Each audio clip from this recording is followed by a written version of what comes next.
지난주에는 사도행전 1장 1절 2절 두 절 말씀 묵상했습니다. 데오빌로요 하는 말씀 속에서 각하가 생략됐다, 호칭이 생략됐다는 말을 했죠. 데오빌로, 그 뜻을 헬라어 원전에서 찾아보면 데오스, 그것은 하나님이라는 뜻이고요. 필레오, 그럼 사랑한다는 뜻이죠. 그래서 데오빌로, 그 본래의 명칭이기보다는 아마 별명이었을 것이다 라고 생각합니다.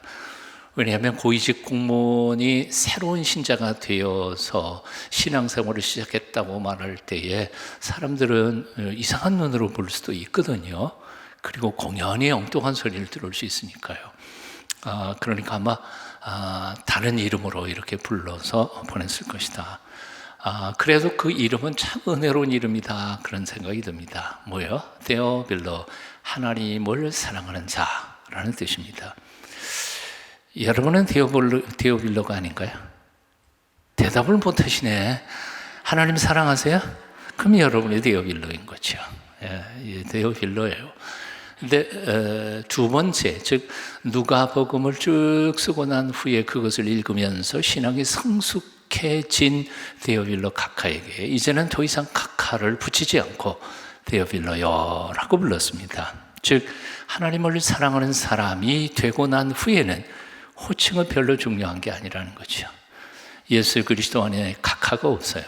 예수 그리스도 안에는 주인도종도 없어요.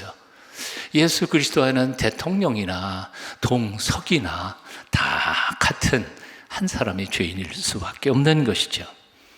그럼에도 불구하고 예수님을 믿는다 그러면서도 아직도 호칭에 관심 있는 사람, 연연해하는 사람이 있다면 그건 아직 미숙한 거죠. 아니, 미숙한 정도가 아니라 아직도 호칭에 관심을 가지고 그리고 그 계급장에 자꾸 신경을 쓰는 사람이 있다면 그 사람은 어떻게 보면 세속적인 명예나 지위를 하나님보다 더 사랑하는 우상 숭배자가 될 수 있는 거죠. 하나님을 사랑하는 것보다 더 다른 것을 사랑하는 게 뭐예요? 우상이거든요. 우상이에요. 그러니까 직분, 계급 더 사랑하지 말아요. 하나님보다 더 사랑해서는 안 되는 겁니다. 우상 숭배자가 되는 것이죠. 아직도 초신자이거나 아직도 믿음의 비밀을 알지 못하는 어리석은 우상 숭배자가 될 수 있는 겁니다. 교회 안에 있으면서도 데오빌로가 아니라, 하나님을 사랑하는 사람이 아니라 아직도 계급을 사랑하고 직분을 사랑하고 높낮이를 따지고 그러는 사람이 있다면 신앙의 첫걸음도 시작을 못한 겁니다. 참 부끄러운 일이죠. 몇 년 전에 은퇴하시는 목사님이 참 감동적인 말씀을 하셨어요. 이제 목사님 이제부터 뭐 하실 겁니까? 은퇴하신 후에. 그랬더니 그분이 저한테 이런 말씀을 하세요. 이때까지는 교회 목회했지만 이제부터는 나를 목회할 예정입니다. 별로 감동을 안 받으시는 것 같아요. 그동안 나 자신을 돌아보지도 못했고 내가 예수 믿는 사람인지 아닌지, 정말 진실한 하나님의 사람으로서, 신앙인으로서, 하나님을 사랑하는 사람으로서 나 자신이 하나님 앞에 부끄러운 것이 너무 많아서 이제부터는 나를 목회할 생각입니다. 제가 은혜를 받았어요. 한경직 목사님께서 목사님들을 찾아가서 뵐 때 그런 말씀을 하셨다 그러잖아요. 목사님들 예수 잘 믿으세요. 별로 감동도 안 받으시네요. 좋아요.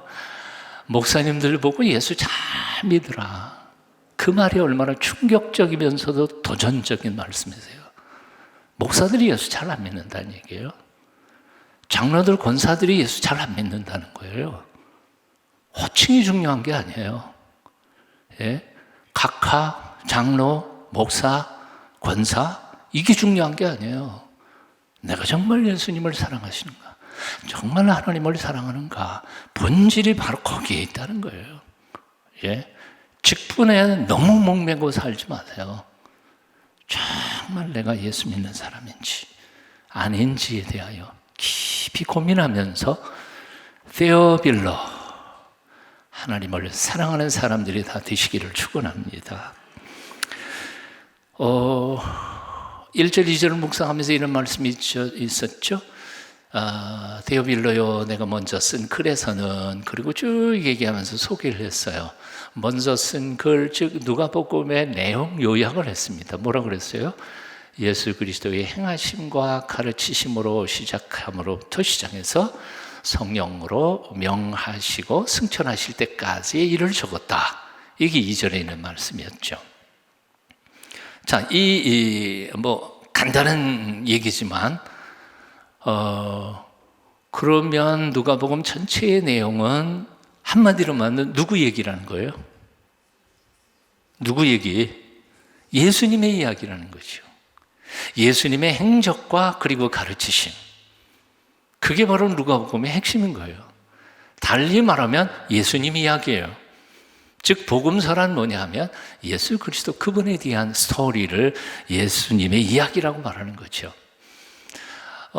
참 영어를 말하는 사람들이 참 재미있게 영어 글자를 풀어 쓴 사람들이 있었어요.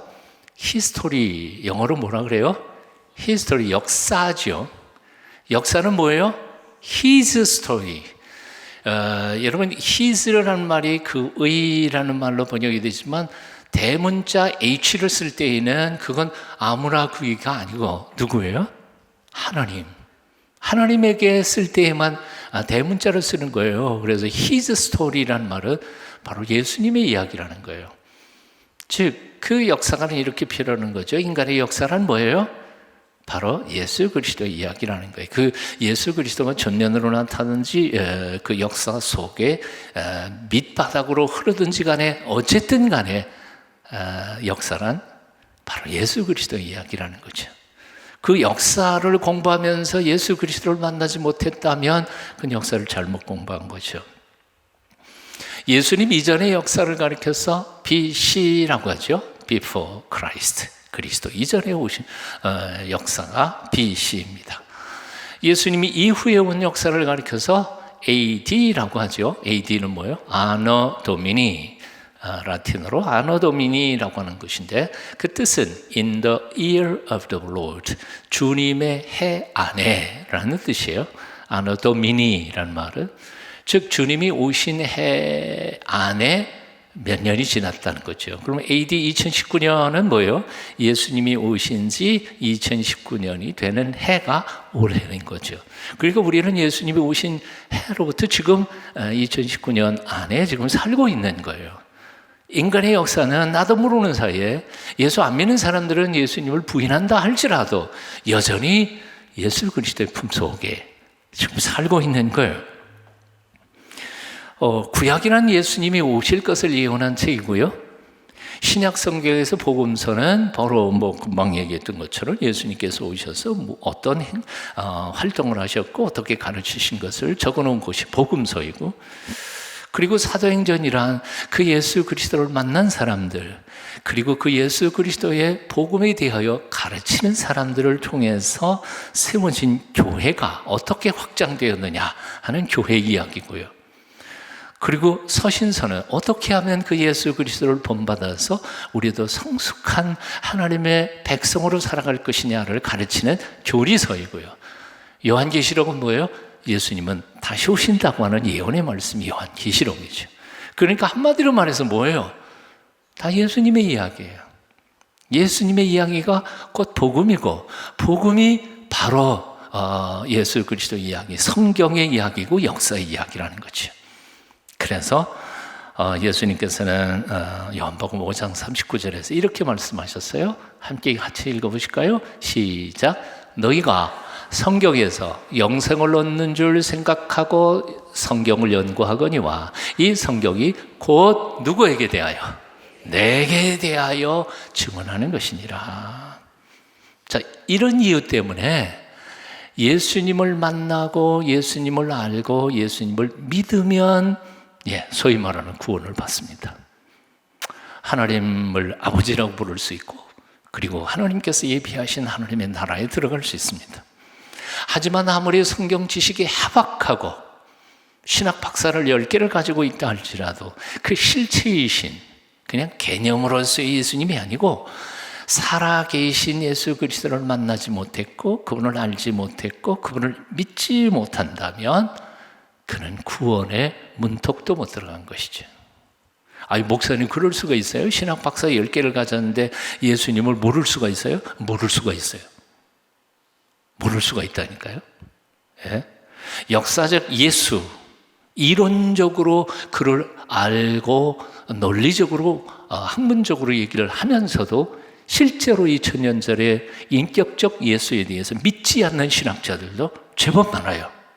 제법 많아요. 그러니까 이거 굉장히 문제가 많은 거죠. 얼마나 많은 사람들이 교회 다니는 사람, 교인이에요. churchman이지만 그리스도인이 아닌 사람이 얼마나 많이 있는지 몰라요. 교회는 다녀요. 그러나 마음속으로 내가 그리스도인, 예수 그리스도를 닮은 작은 예수라고 믿고 고백하는 사람들은 그렇게 많지 않아요. 예수님의 제자라고 생각하고 있는 사람도 별로 많지 않아요. 하나님을 아버지라고 감히 부르면서 기도하는 사람도 그렇게 많지 않아요. 교회에 다니면서도 데어빌로가 아닌 사람이 많아요. 즉 하나님을 사랑하기보다는 세상 걸 더 사랑해요. 돈을 더 사랑해요. 어제도 동영상 이리저리 돌면서 듣다가 보니까 돌아가신 그 사랑의 교회 옥하는 목사님의 피를 토하는 설교 5분 요약본들을 쭉 듣다가 보니까 정말 피를 토하는 설교를 하십니다. 목사님 제가 듣기에도 아주 그 등골이 오싹할 만큼 무서운 설교를 해요. 교회 다니면서도 하나님을 모르고 직분을 받았으면서도 하나님을 사랑하지 않는 사람이 무수히 많다는 거예요. 교인 중에 거짓말 너무 많이 하고, 교인 중에 돈 너무 좋아하고, 교인 중에 세상 권세, 지위, 직분에 너무 목매고 사는 사람들이 너무너무 많다는 거예요. 과연 그런 사람들이 하나님 앞에 구원을 받을 수 있을까? 자기는 책임 못 진다는 거예요. 와, 무서운 설교였어요. 또 한 번 제가 목사이지만 돌아가신 목사님의 설교 앞에서 저 자신을 정말 깊이 돌아볼 수밖에 없었어요. 오늘 이 시간 우리 자신을 정직하게 돌아봐야 돼요. 정말이에요. 나는 그 예수 그리스도를 만났는가? 그분이 과연 나의 정말 구주이신가? 정말 이렇게 자기 자신에게 물어봤으면 좋겠어요. 나는 데어빌로인가? 나는 정말 예수님, 하나님을 사랑하는 사람인가? 아니면 사람들하고 묻어다니면서 그죠? 저 사람보다는 내가 그래도 제일 예수 잘 믿고 정통 있고 그렇게 착각하면서 살고 있는 건 아닌가? 오늘 이 저녁에 여러분 설교는 뭐하러 들으세요? 예배는 뭐하러 참여하세요? 가슴이 찔려야 돼요. 설교 들으면서 가슴이 찔리지 않는 설교는 사실은 설교가 아닌 것 같아요.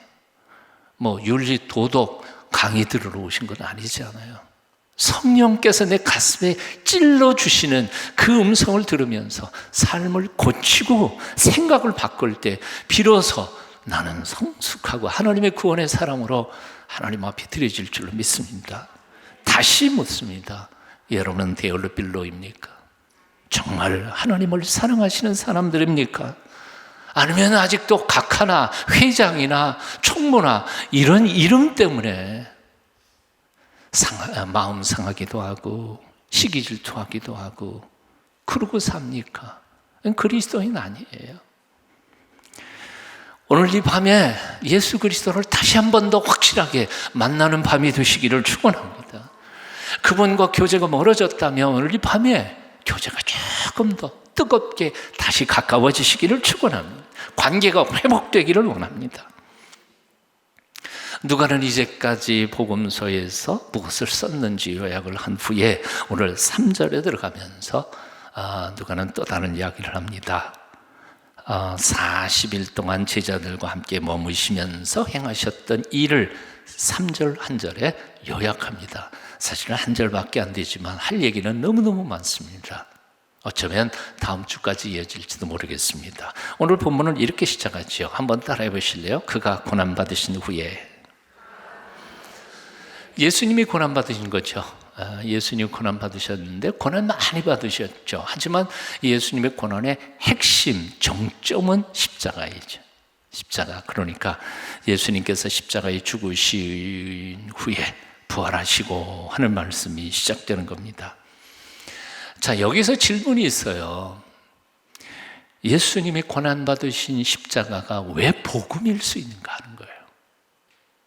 예? 왜 복음이에요? 복음이라는 게 뭐죠? 굿뉴스라는 거죠. 기쁜 소식이라는 좋은 말씀이에요. 아니, 고통받으신 예수님의 십자가의 고난이 왜 복음일 수 있어요? 왜 복음이어야? 고통의 십자가가 왜 복음일 수밖에 없는 것일까? 그 이유는 무엇일까 하는 거예요. 예. 예수님께서조차 십자가를 피하고 싶은 고통스러운 장소였어요. 그럼에도 불구하고 그것이 복음일 수밖에 없었던 이유는 그 결과 우리의 과거와 현재와 미래의 모든 허물과 죄를 용서받았고, 그 용서받았기 때문에 하나님하고 우리하고의 관계가 회복되었기 때문에 감히 이제는 그 의로우신 하나님을 이 더러운 입술로 아버지라고 감히 부를 수 있게 되었고, 그래서 내가 하나님의 이렇게 더러운데도 불구하고 아들이 되고 딸이 되고, 그리고 이제는 오늘 밤 죽어도 하나님 나라에 들어갈 수 있는 특권을 누리게 되었기 때문에, 그게 다 뭐 때문에 된 거예요? 예수님이 십자가의 고난 때문에 된 거지.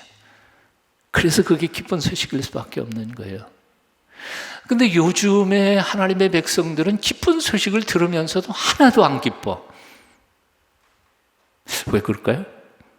면역이 돼서 그래요. 면역이 돼서.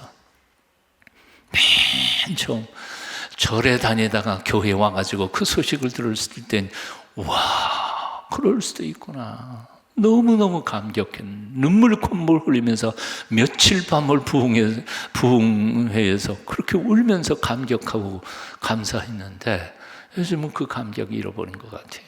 근데 그 감격을 잃어버리고서도 우리가 그리스도인이라고 말할 수 있을까 하는 거예요. 예? 예전에 조선시대에 바로 이런 거죠. 사역을 딱 받으려고 그래요. 드라마에서 많이 보셨잖아요. 사역 딱 받고 막 넘기려고 그러는데 어명이요 그러고 그냥 한번 살잖아요. 그게 복음 아니에요? 예? 자, 이 망나니가 칼을 목에 딱 빼고 칼을 딱 내려치는 순간 어명이요 그러고 다시 하나, 복음이죠. 근데 그 당사자가 바로 나였다는 사실에 대해서 사람들은 믿지 못하는 거예요. 죽어 마땅한 나를 위하여 주님께서 나의 과거와 현재와 심지어는 나의 미래 지을 죄까지도 다 뒤집어 쓰시고 십자가에 죽으셨음으로 해서 그 대속의 죽음 때문에 내가 하나님의 아들이 되고 딸이 되고 구원받았다는 이 사실이 감격을 잃어서는 안 될 것 같아요. 지난주에 우리는 성찬 예식 참여하셨죠? 너무 많이 참여하다가 보니까 이제 눈물도 안 나오지 않아요. 그러나 그 사실을 곰곰이 묵상하면 성찬식 때마다 감격의 눈물을 흘려야 된다고 생각해요. 예? 감사하지 않아요.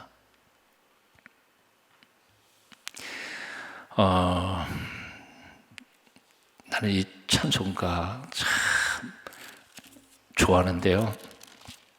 439장에 보면 십자가로 가까이 나를 이끄시고 거기에 흘린 보혈로 정케 하옵소서. 다 같이 부르면 시간 많이 갈 것 같아서 제가 대표로 그냥 부를게요. 십자가 십자가 무한 영광일세 요단강을 건넌 후 영원한 시건. 뭐 반주까지 나왔으니까 같이 한번 1절만 부르십시다. 십자가를 생각하면서요, 감격하면서 감격을 회복시켜 주십시오. 십자가로 가까이 나를 이끄시고 거기 흘린 보혈로 정케하옵소서. 십자가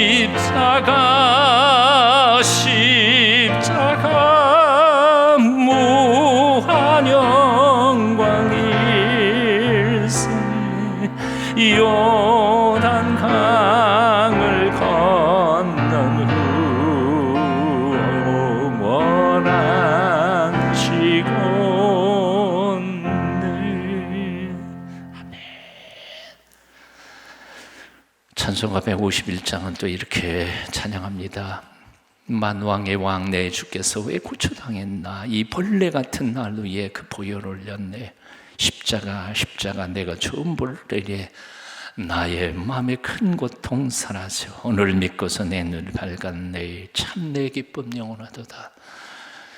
요즘 십자가 찬송이 너무 없다는 생각이 듭니다. 십자가에 대한 묵상이 너무 사라져버렸다는 생각이 듭니다. 집에서도 그리고 교회에서도 여러분 모임에서도 십자가를 묵상하며 그 은혜의 감격의 눈물을 흘릴 때 기쁨이 다시 회복될 겁니다. 감사가 넘칠 줄로 믿습니다. 하나님 앞에서 그 십자가의 은혜에 대하여 더 감동하며 기뻐하며 남은 삶 동안 하나님 앞에 기쁘게 봉사하고 섬기는 하나님의 사람들이 다 되시기를 축원합니다. 오늘 그 다음 절 보면 또한 그들에게 확실한 많은 증거로 친히 살아계심을 나타내사 40일 동안 그들에게 보이시며. 한번 같이 읽어볼까요? 오늘 본문입니다. 시작. 또한 그들에게 확실한 많은 증거로 친히 살아계심을 나타내사 40일 동안 그들에게 보이시며. 자, 끄지 마시고 정확히 한번 보세요. 여기 중요한 단어가 두 개 등장합니다. 첫째는 친히 살아계심을 나타내사라는 말이고요. 나타내사라는 말과 그 뒤에 나오는 보이시며라고 하는 동사입니다. 이게 두 개가 다 분사인데요. 헬라어 원절에서는 나타내사라는 말이 이 3절에 제일 먼저 맨 앞에 등장합니다. 우리 한글 성경에는 번역하다가 보니까 뒤로 빼져 버렸지만 동사가 맨 앞에 나와요. 나타내는 게 제일 중요한 말씀이에요. 자, 이제 끄셔도 돼요. 우리 한글도 마찬가지죠. 그 강조하는 단어가 맨 앞에 나오죠. 예. 밥 먹어라는 말보다 먹어 밥. 그러면 먹는 걸 강조하는 거죠. 예. 그 순서에 따라서 강조가 좀 달라요. 헬라 원전에서도 맨 앞에 나오는 단어는 강조하는 거예요. 뭐를 강조했냐면 나타내신 걸 강조해요. 예수 그리스도께서 고난 받으시고 즉 십자가에 못 박혀 죽으신 다음에 부활하시고 부활하신 다음에 당신이 바로 살아나셔서 친히 살아계심을 나타내신 거예요. 성경을 주의 깊게 읽어보세요. 개역 성경에는 뭐라고 되어 있냐면 친히 사심을 나타내사 그렇게 기록되어 있는데 개역 개정판에는 친히 살아계심을 이라고 표현했어요. 사심과 살아계심과 차이가 어디에 있어요? 개역 개정판에서 번역을 훨씬 더 원절이 가깝게 했어요. 친히 사심이라는 말은 살아났다는 부활에만 강조가 있는 거예요. 하지만 친히 살아계심이라는 말은 뭐예요? 살아나셔서 지금도 함께 계신다는 의미예요. 그러니까 강조는 지금 함께 우리와 계시는 것을 강조하는 단어예요. 즉 예수님께서 죽음에서 부활하셔서 살아나실 뿐만 아니라 지금 제자들과 함께 계셔서 현존하시면서 그들을 돕고 계심을 드러내신 거예요. 보여주시는 거예요. 뭘로? 수많은 증거를 통하여. 이게 오늘 본문의 말씀입니다. 그렇습니다. 예수 그리스도께서는 나사로도 부활했잖아요. 그죠? 나사로가 부활했는데 그 다음에 죽었을까요? 안 죽었을까요? 죽었겠죠. 죽었겠죠. 그러니까 나사로처럼 부활한 게 아니에요. 예수님 부활하셨다가 다시 또 나사렛처럼 죽은 게 아니고 예수님은 다시 부활하셔서 살아 계시다가 하나님 나라로 승천하시고 그리고 누구를 보내요? 요한복음이 약속하신 것처럼 성령님을 보내셨는데, 그래서 그 성령님을 뭐라고 표현하냐면 예수 그리스도의 영이라고 표현하는 거예요. 그래서 성령님은 사실은 어떤 의미에서는 예수 그리스도의 현존과 같은 거예요. 그러니까 예수님께서는 물론 하나님 아버지 우편에 앉아 계셔서 중보기도 사역을 하시지만 동시에 성령님과 함께, 우리와 함께 같이 지금도 우리를 돕고 역사하시는 거죠. 예수님께서 단지 죽음에서 부활하신 것만이 아니고 부활하셔서 제자들과 함께 친히 살아 계시면서 그들을 돕고 그들에게 힘을 주신다는 이 사실 자체가 그때 당시 제자들에게 엄청난 위로와 힘과 용기가 되었을 것이라고 생각해요. 자기들 혼자 남겨진 게 아니거든요. 예? 주님이 함께 가시는 거거든요. 우리가 출애굽해가지고 여호와 하나님이 가나안 땅까지 같이 가실 동안에 가데스 바네아에서 사건 터졌잖아요. 너희끼리 가. 그러니까 못 간다고 그랬잖아요. 예? 내가 같이 간다. 항상 여호와 하나님이 당신의 백성과 함께 할 때 그들은 승리할 수 있었죠. 너희끼리 가. 아니요. 하나님의 백성들의 승리의 비결은 하나님의 현존이에요. 하나님의 법궤가 바로 그 현존의 의미, 상징이었고요. 요한복음 15장 5절에 있는 말씀, 너희가 내 안에 내가 너희 안에 있으면 그 사람 과실을 많이 맺는다. 나를 떠나서 너희가 아무것도 할 수 없다. 바로 사도행전의 스토리가 뭐예요? 바로 부활하여서 함께 계시는 예수 그리스도에 계신 성령님과 함께 할 때 그들은 엄청난 기적들을 경험할 수 있었고 그 기적들을 이뤄낼 수 있었어요. 그래서 그런 성령님과 동행하면서 기적을 행한 기록이 사도행전 스토리인 거지. 네. 그렇다면 이제 우리는 요즘 왜 그렇게 2000년 전에 제자들과 똑같이 그렇게 힘을 내지 못할까? 기적을 행하지 못하고 우리는 왜 그렇게 맥이 뚝 떨어져가지고 이렇게 빌빌할까? 이유는 간단한 거죠. 왜 그럴까요? 예, 살아계셔서 우리와 함께 친히 계신다는 사실을 우리는 잘 못 믿어요. 믿기는 믿어도 머리로 그냥 인정할 뿐이지 가슴으로 확신이 없어요. 그리고 그분과 함께 동행하지 않아요. 그분이 주시는 말씀과 진리를 들으면서도 그 말씀대로 전진하지도 않고 행하지도 순종하지도 않아요. 그래서 그 파워가 우리를 통해 나타나지 않는 거예요. 생각해 보세요. 하룻밤에 3번씩이나 주님을 부인했던 베드로가 며칠 만에 어떻게 사내들인 회원 앞에서 그렇게 담대하게 복음을 증거할 수 있고 설교를 할 수 있었을까요? 어떻게 일개 집사였던 스데반이 죽음 앞에서도 그렇게 태연하게 살아날 수 있었을까요? 어떻게 사울이 바울이 될 수 있었을까요? 그 강렬하게 복음을 반대했던 사울이 어떻게 복음을 위해 죽는 바울이 될 수 있었을까? 어떻게 빌립이 그냥 성령님에 이끌려 그냥 지나가는 사람에게 복음을 전할 수 있었을까? 어떻게 그럴 수 있었을까요? 이유는 딱 하나예요. 살아 계시는 예수 그리스도와 함께 동행했던 것이고 그분의 힘을 의지했던 것이죠. 오늘 이 저녁에 이 말씀을 꼭 드리고 싶어요. 머리로 믿는 신앙에는 파워가 나타날 수 없어요. 기적이 나타날 수 없어요.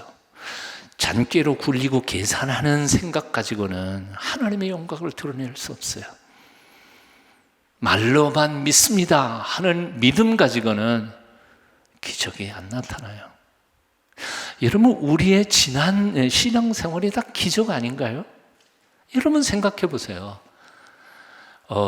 이 예배당 건축 자체가 기적이 아니었던가요? 그건 누가 한 거예요? 하나님이 하신 거 아니에요? 누구를 통해서? 우리를 통해서, 우리의 선배들을 통해서. 우리가 맨 처음 이 건축을 시작할 때 돈이라도 뭐 쌓아놓고 시작했나요? 아니요. 가진 거 없었어요. 택도 없었어요. 그럼에도 불구하고 꿈꾸며 기도하며 눈물 뿌려 헌신한 땀방울들이 이 기적을 이룬 거죠. 그 하나님이 어디 가셨나요? 그 하나님 아직도 우리와 함께 계셔요. 믿으세요? 그 하나님이 지금도 우리와 함께 계세요. 우리를 지켜주시는 하나님.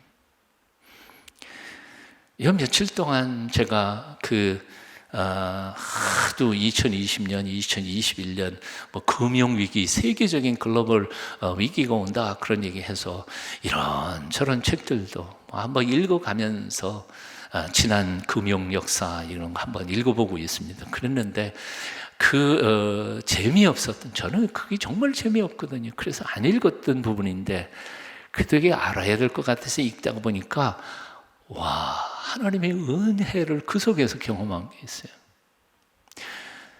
제가 유학을 떠난 게 1989년이었어요. 그리고 유학에서 돌아온 게 1991년에 돌아왔죠.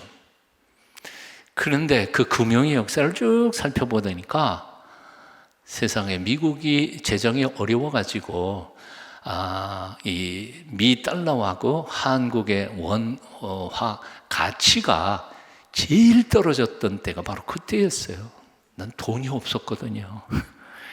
그런데 얼마나 놀라운지 그때에는 1달러에 600원 선이었어요. 여러분 상상이 가요? 놀라지를 않네. 나는 내가 겪은 거라 너무너무 감사한 거예요. 제가 91년도에 미국에서 돌아오고 난 다음에 다시 1000대로 올라갔다니까요. 믿든가 말든가 하여튼 나는 내가 겪은 거니까 나는 물론 서정원 목사를 위해서 그렇게 환율을 떨궜다가 그러신 건 아니었을지도 몰라요. 그러나 나는 개인적으로 이 가난한 신학생을 위해서 그것까지도 해주셨구나. 난 내가 보기엔 내가 받은 개인적인 하나님의 은혜였던 거예요. 하나님은 얼마든지 기적을 행하실 수 있는 하나님이신 거 믿으시잖아요. 지금도 우리와 함께 계시는 하나님이신데 근데 왜 우리는 그 하나님을 못 믿느냐 그 말이에요. 이 답답해서 지금 오늘 내가 하나님 앞에 신앙을 회복했으면 좋겠어요. 살아계신 예수 그리스도 그분의 스토리가 나의 생애를 통해서도 간증되어졌으면 좋겠어요. 사도행전의 이야기가 나의 이야기가 되도록 하나님 앞에서 온전히 헌신하는 하나님의 사람들이 다 되실 수 있기를 바랍니다. 사실은 예수 그리스도의 부활이 나의 부활이기도 하다는 사실을 믿었기 때문에 스데반은 기꺼이 죽을 수 있었어요. 죽으면 끝이다. 그렇다면 스데반이 어떻게 돌에 맞아 죽을 수 있었겠어요? 예수님께서 그렇게 십자가에 처참하게 죽으셨지만 다시 부활하셔서 일어나신 것처럼 나 돌에 맞아 죽고 이렇게 처참하게 죽어가도 하나님 나라에서 다시 일어날 것을 믿었으니까 기꺼이 예수 그리스도를 위하여 당당하게 죽어갈 수 있었던 거죠. 예수 부활, 내 부활, 그리고 예수 그리스도의 그 사랑 때문에, 믿음 때문에 내가 하나님 나라에 가서 영생 복락 누릴 수 있다는 이 소망, 이 믿음이 예수님이라고 하는 한 분 때문인 것을 아니까 그분만 딱 붙잡고 당당하게 살아갔던 것, 이게 바로 사도행전에 나오는 모든 하나님의 사람들의 모습이었던 겁니다. 사도행전은 아직도 써지고 있습니다. 옛날 이야기가 아니에요. 거기에서 나오는 것은 신화가 아니에요. 사도행전을 통해서 하나님은 지금도 우리에게 이렇게 말씀합니다. 너도 바울이 될 수 있고 너를 통해서도 나는 바나바처럼 영광 받기를 원하고 베드로처럼 나는 너를 쓰기를 원하고 오늘 이 저녁에 헌신하실 수 있기를 바랍니다. 171장 우리 뜻을 생각하면서 함께 찬양하시고 뜨겁게 기도한 후에 하나님 내 잃어버렸던 나의 믿음 회복시켜 주시고 오늘 이 밤에 주님과 교제에 회복되게 해주십시오. 통성으로 함께 기도했으면 좋겠습니다. 171장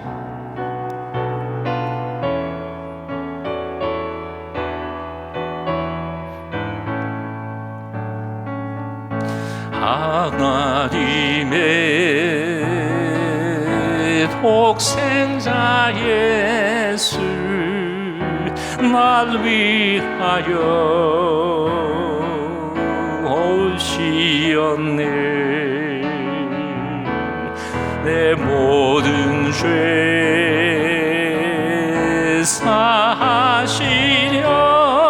사하시려고 십자가에 지셨으나 다시 사셨네. 살아계신 주 나의 참된 소망 두려움이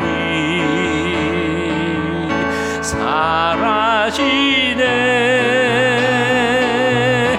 사랑의 주내 갈 길 인도하니 내 모든 삶의 기쁨 늘 충만하네. 2절만 주 안에서 거듭나누리 기뻐하며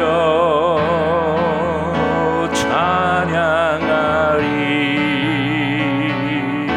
가슴 속에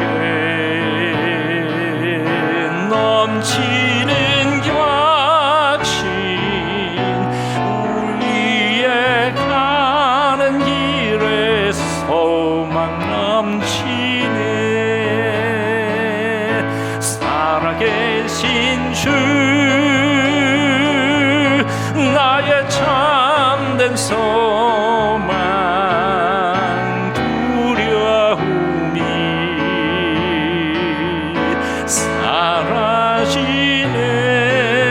사라지네.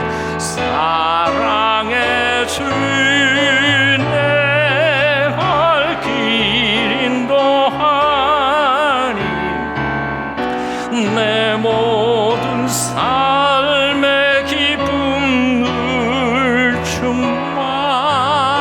충만하네. 기도하겠습니다. 통성으로 함께 기도하십시다. 우리의 죽으신 그 사랑 믿습니다. 십자가 보혈로 내 모든 죄의 용서받았음을 믿습니다. 통성으로 함께 기도하며 주님과 교제를 회복받는 귀한 저녁이 되시기를 바랍니다. 함께 통성으로 기도합니다. 오 거룩하신 주여, 오늘 이 밤 우리를 만나 주시옵소서. 성령이여 임하소서. 성령님이여 우리를 만나 주시고 잃어버렸던 나의 믿음 회복케 하여 주시옵소서. 기도의 입술이 회복되게 하여 주시고 나의 생각과 감사와 감격이 넘쳐나게 하여 주시옵소서. 처음 믿을 때 첫사랑을 잃어버렸습니다. 첫사랑 회복하게 하여 주시옵소서. 기도를 잃어버렸습니다. 기도가 회복되게 하여 주시옵소서. 주님 믿습니다. 주님 사랑합니다. 주님만 사랑하며 헛된 것에 마음 두지 않고 목매고 살지 않게 하여 주시옵소서. 나의 죽고 사는 문제가 당신 손 안에 있음을 믿습니다. 하나님이여 지켜주시옵소서. 붙잡아 주시옵소서. 성령 충만하게 하여 주시옵소서. 나의 입술을 통하여 하나님 영광 받으시고 기뻐하여 주시옵소서. 주께서 함께하여 주심을 믿습니다. 예수 그리스도의 이름으로 기도합니다. 우리 위에 죽으신 주님의 그 넘치는 사랑을 믿습니다. 십자가의 보혈로 내 모든 죄가 용서받았음을 믿습니다. 하나님의 거룩한 아들, 딸 되었음을 믿습니다. 주께서 다시 살아나셨음을 믿고 지금도 우리와 함께 계셔서 우리를 돕기를 간절히 원하심을 믿습니다. 지난 첫사랑을 회복시켜 주시고 나의 기도에 입술이 회복되게 하여 주시고 예수 처음 믿을 때의 감격과 기쁨이 다시 되살아나게 하여 주시옵소서. 성령님이여 이 밤에 오늘 우리 가운데 임하셔서 하나님의 거룩한 백성으로 다시 인쳐주시고 우리의 섬김과 봉사를 통하여 사도행전의 기적들이 우리의 삶의 현장 곳곳에서 나타나게 인도하여 주시옵소서. 주님 사랑합니다.